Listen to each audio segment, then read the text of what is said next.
If you want to learn about a person or a people, it's so important to study and learn about who they look up to, who their role models are, and what inspires their soul, what makes them want to shine. For the Jewish people, for Am Yisrael, the nation of Israel, there are two primary role models, amongst many, but really two core role models. And that are our ancestors, Abraham and Sarah, who put into motion everything that we need to know about the secret and the success of what it means to be a Jewish family, what it means to be a Jewish couple, and how it helps us navigate in this world and really be a people that stays relevant forever and alive forever. In a nutshell, long story short, Avram and Sarah are unable to have children at this point in their lives. They're 99 and they're 90, and that's hard. She still promised a child, but they're living their lives. They're living their best lives in the meantime while they're waiting. And here's what happens, and here's the most incredible story about their lives. So Avram Avinu is sitting outside of his tent, which, by the way, the walls were completely kind of open so that he was looking in every direction. Where was he sitting? And how was he sitting? He was sitting Pesach HaOhel. He was sitting at the entrance of the tent. And all these words are key. Kechom hayom, in the heat of the day. And what's he doing? He just had a ritual circumcision, a Brit Milah. And 3 days later, he's sitting outside,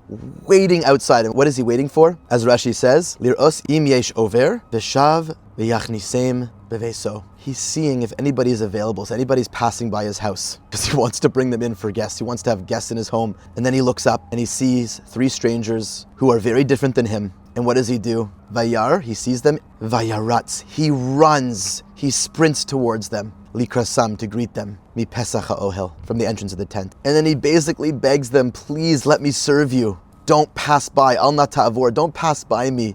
If I found favor in your eyes, matzasi chen beinecha. He's talking like, please do me the biggest favor in the world and come into my home.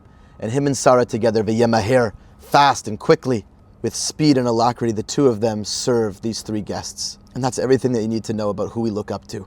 When you are doing good in this world, please God, it's of course important to do it whether you feel good about it or not. But most importantly, when you do a chesed, you are emulating Hashem. We say that Hashem was doing a chesed, a loving kindness act, by visiting Avram Avinu at the tent of the entrance after his circumcision. And what's Avram Avinu doing? He's waiting to serve others. Sarah and Abraham were waiting and waiting and waiting to do good in this world. Not just when it was convenient for them, not just, oh, somebody asked and maybe I'll do it. No, in the middle of the heat of the day, they're not feeling 100%, but they're out there and they're begging somebody else, do me a favor and come over. That is the way that we need to do chesed in this world. That is the way that we need to love in this world. We don't want to have other people feel that when we do them a favor, we're really doing them a favor and it's all about how we did such a good thing and they owe us. Are you kidding? And even if you don't feel genuine about it, the best way to start doing it is to be like Avram. Seek out, go on your phone and look around, see who can I invite over for Shabbos? Who needs a phone call? And go out of your way to do it. How can we bring people into the holiness of our homes with so much love and with so much appreciation, with so much anticipation? Use the right words and slowly your heart will come closer to that. So Shabbat Shalom, and just remember who you look up to is so much a revelation of who you are.